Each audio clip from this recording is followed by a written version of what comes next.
Hi everyone, welcome back for another segment of this book, Rescue Your Star from Bondage, with Chizoba Christian. Hi everyone. Okay, we are here in continuation of this book. This is the third segment, so Auntie Chizoba is here also to continue from where she stopped from the previous segment. I'm sure you have watched segment 1, 2, and now you're about to watch the third one. Yes. Please just follow the series. I'm sure you will not regret doing that, because you're going to learn new things even from each segment. So today we are here to continue from chapters 5 and 6. Yes. 5 and 6. Five Yes. and six. So she's here to talk to us about chapters 5 and 6. So let's hear her dig in. Okay, let's get into it quickly. Okay. Chapter 5. Chapter 5 says the emergence of the immortal stars of the last heaven. Complicated, right? Yes. Yes, the emergence of the immortal stars of the last heaven. Now, Revelation chapter 21, verse 1 says, "And I saw a new heaven and a new earth, for the former heaven and the former earth were passed away, and there was no more sea." Now, heaven and earth will pass away, can only pass away when the light of luminary bodies are no longer sufficient for the challenges of a particular season. So, the first heaven and the first earth will pass away if its light is no longer sufficient. And now at this time, God will create a new heaven and a new earth, an eternal heaven. He will create an eternal heaven through the light of the brightness of the Lion of Judah.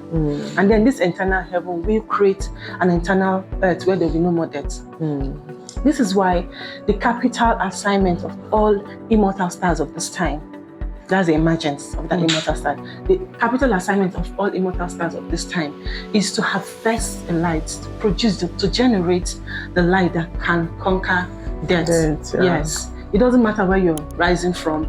It's possible to rise from where you are to where you desire to be. Of course. Yes. It's just that it will require sacrifice. All stars rise from obscurity. That is, the journey is not always smooth. The starting point is not always, but if you keep burning, you will rise, you will shine, and then your brightness will introduce season.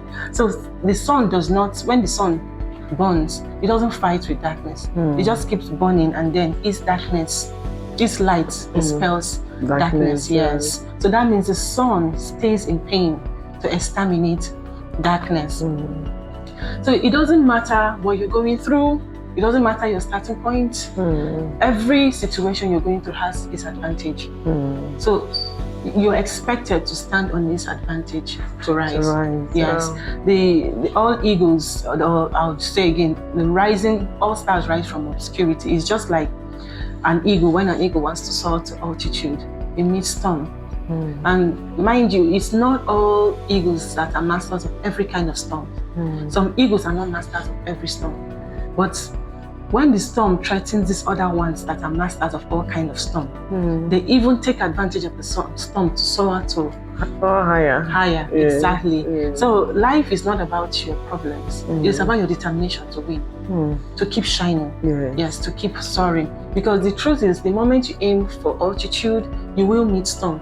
Of course. Yes. So allow your previous experiences, keep making positive scores in your destiny to help you overcome storm. Before rising, one must fall, because falling leads to mastery.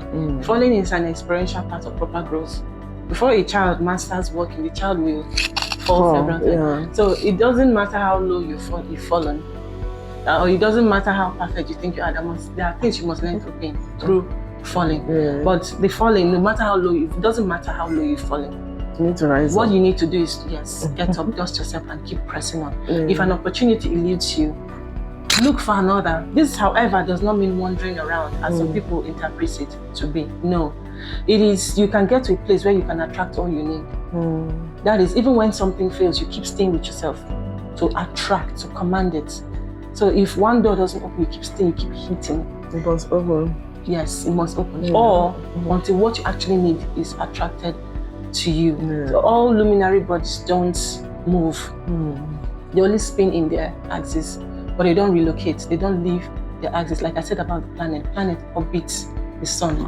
they spin in the axis to orbit somebody, don't leave. It is only few people that move around, that looks for opportunity.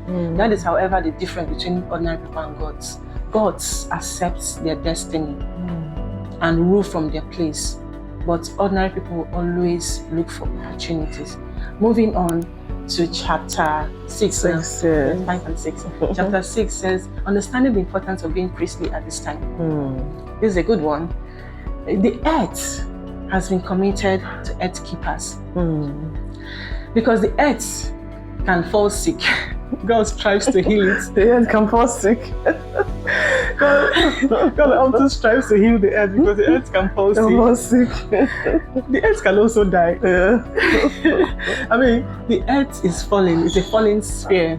So it's in its natural tendency. It tilts towards destruction. Everything that originates from the earth it's evil.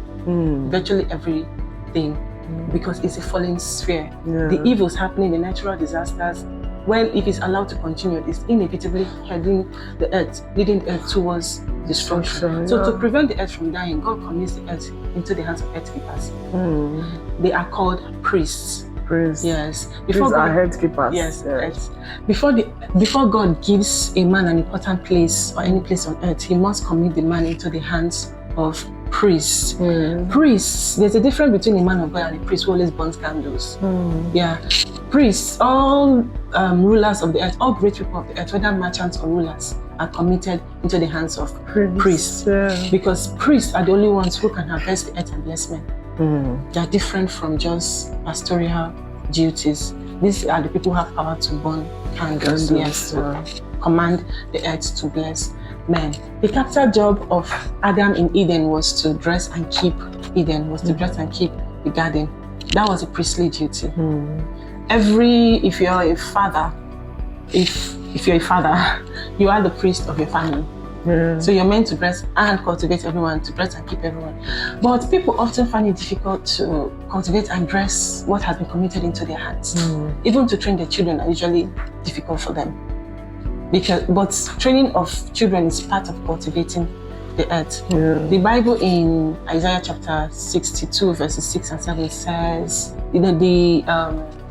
making Jerusalem a praise in that scripture is a priestly duty. Now, a lot of people don't know that God does not have a job on earth. So whatever he commits into your hands is strictly your duty. It's strictly your duty. Yes. It's not, you cannot reign on earth with what God has. You cannot also rule with God's price. It's not God that will pay the price for you to rule on earth. Building an altar to declare and establish your destiny is completely your responsibility. After God has revealed that future to you, it will require, apprehending it through preparation. So it involves steps, it involves series of layoffs, stages, covenant work.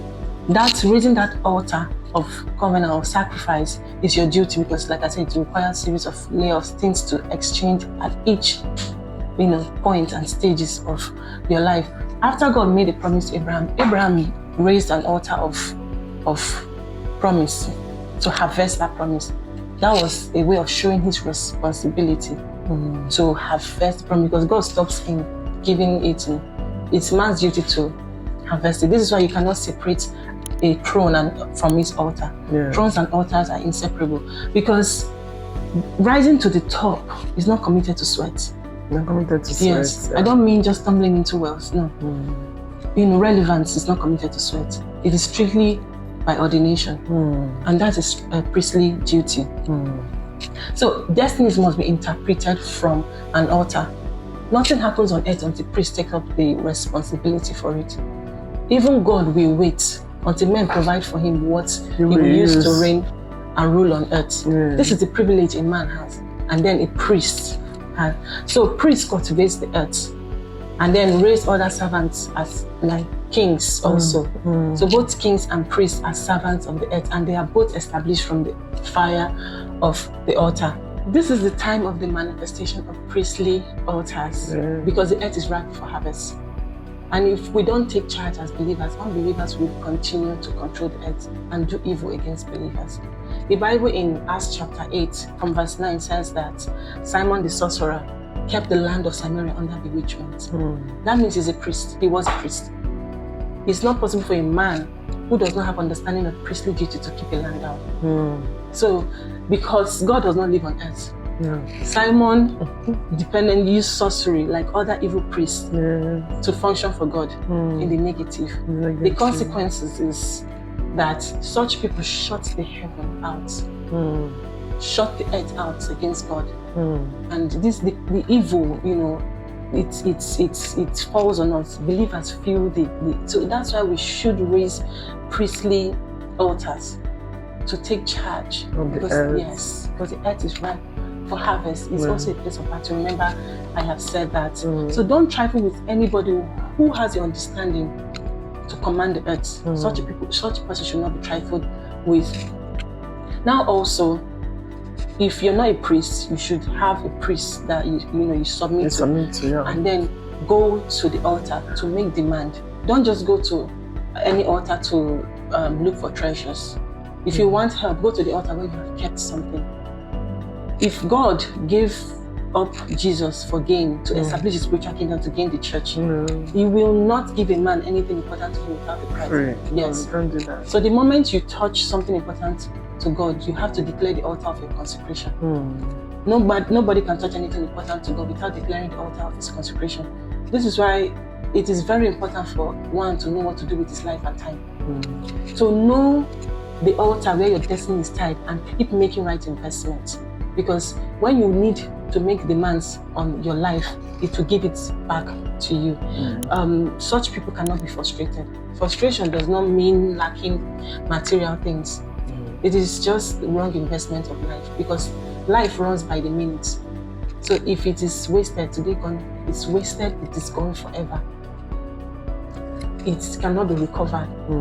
Only through, and as time passes by, keeps trying to steal people's lives. So you can only recover your life through investment. So when you make the man in that life, where you kept the life, real reward will give it back to you. This is why certain people who live that way, through right investment of their lives, will never be frustrated. I hope it has blessed you. It has. Tune in for the next. This is an interesting book, I promise you. Over to you, ma'am. Yes, we have come to the end of the third segment. No matter what you're going through, no matter whatever, there's always a positive part of it. Yes. You are expected to, depend on the positive part to rise. Yes. So that's what I learned today. I don't know about you. So let's wait for the next segment. Yes. So you're going to see us again in the next segment. Of course, which is our Christian, because she's not yet through with this book. So we're going back for the fourth segment. So we're going to see you for now. We're going to say bye-bye. Bye.